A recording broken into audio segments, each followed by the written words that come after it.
Now at 5 a.m. on WKYT this morning, Iowa voters sent a message in the Republican caucuses while the Democratic side was too close to call all night long. We have much more from the Iowa caucuses just ahead. It's been 3 days since a massive fire destroyed the bluegrass stockyards. Now that the cause is under investigation, firefighters need your help. It's considered one of the state's most regarded natural resources, but a recent report says Kentucky's coal production is as low as it has been in years. We'll take a look at why just ahead.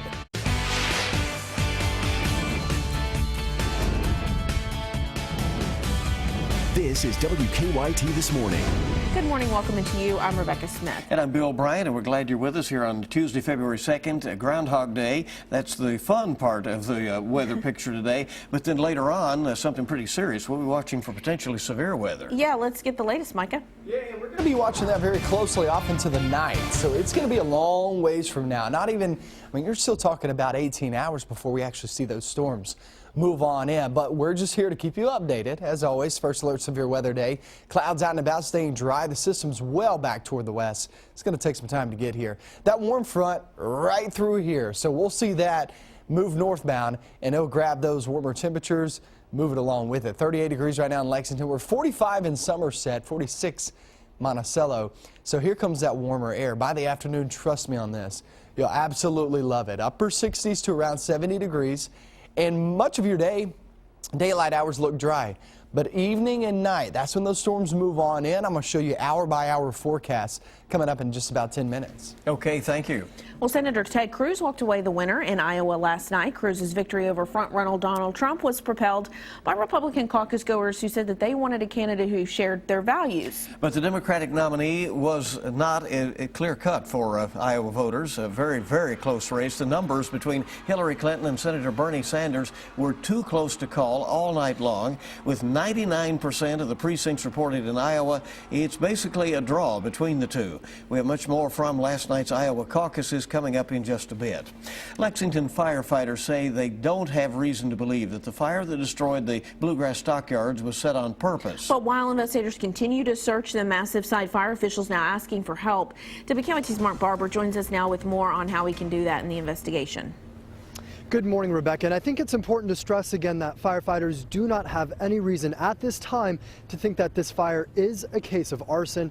All the same, though, they say if you have any pictures or any video of this fire before any fire crews got here, they're encouraging you to send those videos, those pictures, to their arson tip line. Now, this morning, investigators are still out here. They still have a number of roads blocked off. There are police here as well as firefighters. ATF expected on the scene later this morning.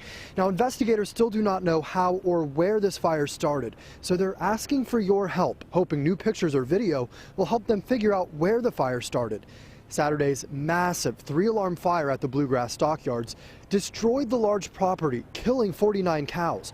The fire, which is being described as the worst the city has seen in 3 decades, then spread to 5 nearby businesses, leaving behind 10 acres of rubble. The governor and the agriculture commissioner toured the damage yesterday, saying when the stockyards are ready to rebuild, they will have their full support.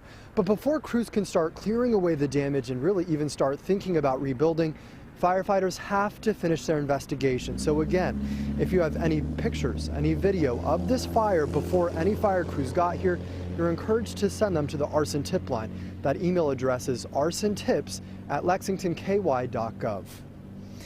Live in Lexington, Mark Barber, WKYT. Mark, thank you. And while flames and smoke from the bluegrass stockyards fire could be seen for miles, those living nearby were forced to watch in fear. Dozens of homes sit only feet away from the stockyards. And as the fire grew larger on Saturday, those living in the area could only hope that the massive fire did not reach their homes. At times, Lexington firefighters say flames reached between 40 to 60 feet into the air. Despite hundreds of crews fighting the fire, people like Chad Eisen and his family said they were prepared to evacuate if the fire spreaded much farther. My wife, she got like her little collection of stuff that can't be replaced, you know, ready to go. So we were ready to go. Yeah, it was pretty scary. I thought it was going to cover our whole house. While Ison's home was not damaged, fire officials say at least 5 surrounding businesses were following Saturday's fire. Well, a newly released report says Kentucky coal production has fallen to its lowest level in more than 60 years. The Kentucky Energy and Environment Cabinet says production fell to 61 million tons last year. WKYT's Mike Beyer is joining us from our live desk with more on the reason for the drop. Mike? Kentucky's coal production has taken a big hit, slumping to its lowest level after declining nearly 21% in 2015. You have to go all the way back to the 1950s to find a level that low. A report released Monday by the Kentucky Energy and Environmental Cabinet says production fell to 61 million tons last year, compared to 77 million tons in the previous year. Coal experts believe the reason for the decline, not just in Kentucky but all throughout the U.S., is due to oversupply, competition from natural gas, and tougher environmental regulations. Kentucky Coal Association President Bill Bissett says in a release the state numbers were worse than expected. Now, due to the decline, thousands of coal mining jobs have disappeared in recent years, sending ripple effects through coalfield towns, especially in Kentucky's Appalachian region. At the live desk, Mike Beyer, WKYT. A bill that would change Kentucky's informed consent law for abortions is now being sent to Governor Matt Bevin's desk. Last week, the House voted 92-3 on Senate Bill 4, which would allow real-time video conferencing as a way to meet informed consent requirements before an abortion. Yesterday afternoon, the Senate gave final approval of the bill by a 33-5 vote. Senator Reggie Thomas of Lexington was among the 5 who voted against the bill. He says the bill's requirements are unnecessary.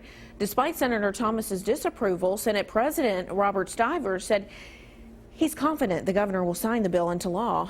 One of the few things I feel certain and that I would guarantee in my 20 years is that Governor Bevin is going to sign this bill.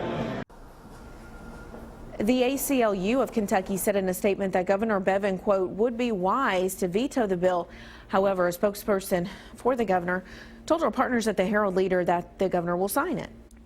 One of the key tenants of Centerpoint has taken to social media to vent some frustration about the project. On Twitter yesterday, Jeff Ruby said no city should have an eyesore in the middle of its downtown for this long. He also used the hashtag shameful. Ruby wants to feature one of his signature steakhouses in Centerpoint. Last month, Lexington city officials gave Centerpoint's new developers a 30-day extension to begin work at the site. That extension expires Friday. City officials say they are waiting on a consultant's report about whether moving the government center to Centerpoint is a good use of taxpayers' money. Well, we now know how much money last month's winter storm cost to the city of Lexington. The mayor's office says the city spent $859,000 on snow-related costs. About 60% of that, or $520,000, was spent on salt. The city spent more than $147,000 on overtime and $175,000 on contractors who helped streets and roads crews clear the snow from roads. It was a lot of snow. Yeah, it right, was. And expensive, obviously, to move it out. Well, after suffering an overtime loss at Kansas this weekend, the Wildcats are looking to get back to winning form this evening. UK takes on conference rival Tennessee Vols at 7. Despite losing against the Jayhawks, John Calipari was pleased with the fight that his team showed. He's now challenging his team to find more contributors. Tyler Eulis played all 45 minutes of the game Saturday, including overtime, without coming out once. Tonight, Coach Cal looking for other players to step up and help his star point guard against a Tennessee team desperate for a win. Again, you can watch the Cats tonight at 7 on ESPN. All right, should be a good game. WKYT this morning just getting started. Here we are bright and early on your Tuesday. Well, today we find out if we're in store for warmer temperatures or 6 more weeks of winter. Coming up, we'll preview Punxsutawney Phil's big decision as we celebrate the 130th Groundhog's Day. And we're looking across the way, seeing a pretty calm start to the day, but it's not going to be a calm finish. We're going to talk about these storms that are brewing over toward the west coming up.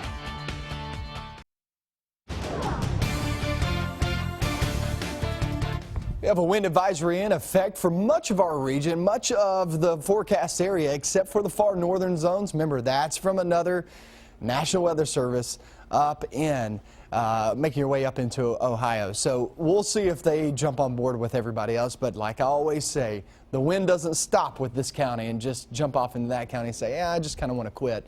and just kind of die out. So if you're in this region, just know everybody, even if you're under advisory or not, expect 30 to 40 mile per hour wind gusts as we go throughout the day.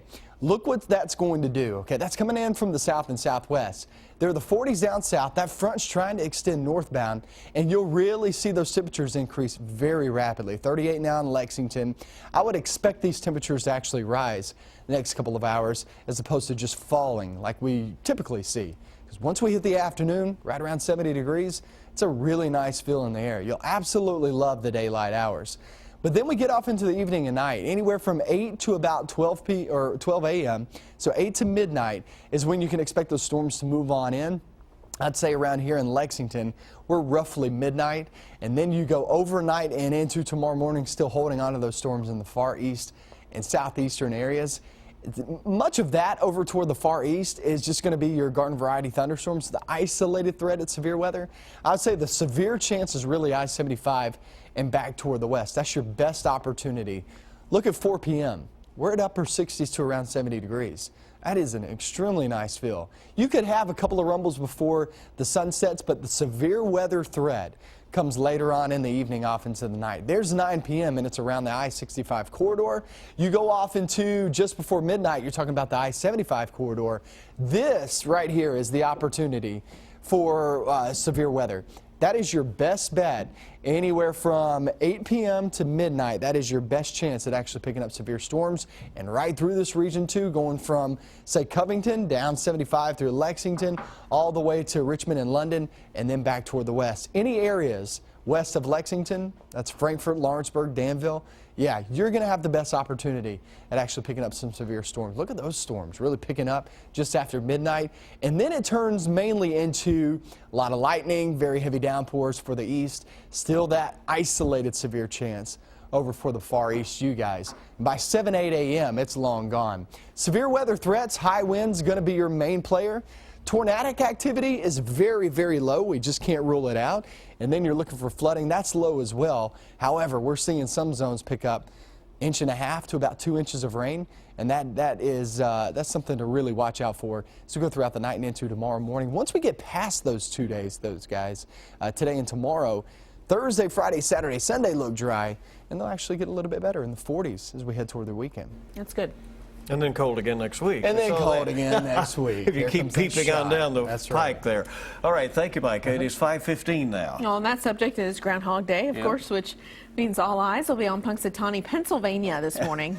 Judgment time, right? The famed groundhog Punxsutawney Phil will make his annual weather prediction today. If Phil sees his shadow, we're supposed to be in for 6 more weeks of winter. If he doesn't, we should expect warmer temperatures and an early spring. Phil's predictions aren't always on the mark. Since 1988, Phil has been right 13 times, but he's also been wrong 15 times. Annual Groundhog's Day festivities begin in less than an hour, but Phil isn't scheduled to make his decision until just before 7:30 this morning. So we'll find out what he says. Hopefully he doesn't bite me one this time. Right, on the ear like he did the mayor last year there. Yeah. All right, rolling toward 5:16 on your Tuesday. You've got to look at your money. Pizza Hut is offering a golden opportunity this Super Bowl Sunday, plus shopping for a new phone. How about something cute and cat-related? I'm Hannah Daniels in New York. I'll have those stories and much more coming up in your CBS Funny Watch report. Good morning. The time is 5:19 early on your Tuesday. Good to have you with us. Pizza Hut is offering a golden opportunity this Super Bowl Sunday. Plus, are you shopping for a new phone? How about something cute and cat-related? You might like that, Bill. We'll see. Hannah Daniels has the latest on your money. Monday was a mixed day for the markets. The Dow closed down 17 points after being in the red the majority of the day. The Nasdaq closed with a modest gain of 6. Lumber Liquidators has agreed to pay $13 million in criminal fines for illegally trafficking wood into the U.S. from an area that serves as a habitat for endangered Siberian tigers. Last year, a 60 Minutes investigation found the hardwood flooring retailer made laminate flooring containing dangerous amounts of toxic formaldehyde. That investigation is ongoing. Pizza Hut is offering a golden opportunity this Super Bowl Sunday. The chain is putting an expensive twist on its stuffed garlic knot pizza by sprinkling $100 worth of edible gold shavings on top. Chain executives say since the big game is being played in the Golden State, they felt it was only appropriate to serve the limited edition meal. Customers in select cities will have the chance to win one of the 50 golden pizzas along with a $100 Pizza Hut Gold card. Shopping for a new cell phone? Maybe something cute and cat related? Search no more. The Hello Kitty phone will soon hit store shelves. The feline-shaped flip phone offers Wi-Fi, 3G connectivity, and Bluetooth for about $100. The Hello Kitty flip phone will be available in April of this year. And that's your CBS Money Watch report. For more, log on to cbsmoneywatch.com. In New York, I'm Hannah Daniels. Well, layoffs could help Yahoo's CEO keep control of the company. The Wall Street Journal reports those cuts could amount to 15% of the 11,000 plus employees. The potential job cuts comes from the company's release of quarterly finances. CEO Marissa Mayer has been trying to fend off a group of angry shareholders. They say in the past 3.5 years, Mayer hasn't made progress in an attempt to turn around Yahoo's financial performance. Its core internet business has struggled in competition with Facebook and Google. Mayer does have the support of Yahoo's board, however, and cutting workforce could buy her time. 5:21 now on your Tuesday on WKYT this morning. Great to have you along with us. A lot more news on the way as we get this day started. And sports is up next. Tonight, it is Kentucky and Tennessee. Up next, you will hear from the Wildcats and Volunteers coach Rick Barnes as it's Big Blue against Big Orange. Sports is on the way.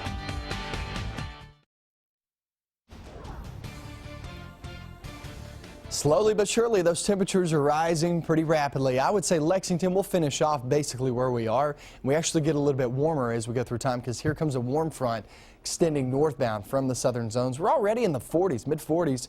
It's around 50 degrees down south. By the afternoon, we're talking 70 degrees.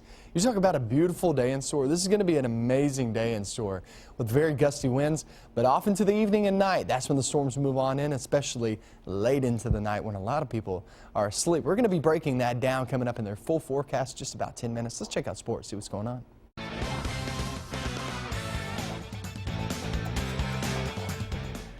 It's Kentucky and Tennessee tonight, and John Calipari needs to cut down the minutes of his guards. Tyler Eulis played all 45 minutes Saturday at Kansas. Jamal Murray had 39, Isaiah Briscoe 38.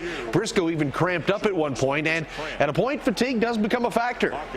No question. We got to find a way to get Isaiah, Jamal, and Tyler around 30 minutes, 32, 33 minutes a game.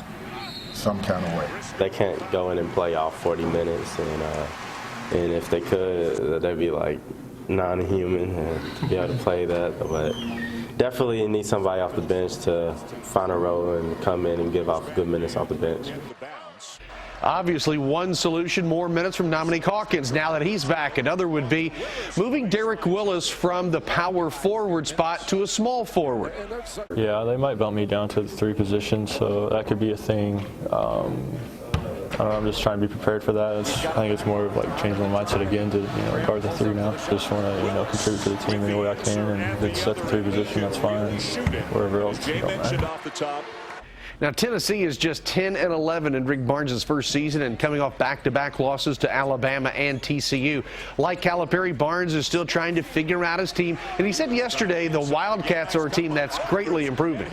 Again, I go back to John's teams. He's going to keep fiddling around with it and meshing it together and figure out what works. If it means shortening your bench to do that, he'll do that. But they just continue to improve. Tonight, it's the Cats and the Volunteers from Thompson Bowling Arena. It will be a 7 o'clock tip on ESPN. And according to Kentucky Sports Radio, Lamar Thomas is leaving the Louisville staff to become Kentucky's new wide receivers coach. He's been receivers coach for the Cardinals since 2014. He also spent a year at Western under Bobby Petrino. Thomas won 2 national championships as a player at the University of Miami in 1989 and 91. That is a look at sports. Have a great day.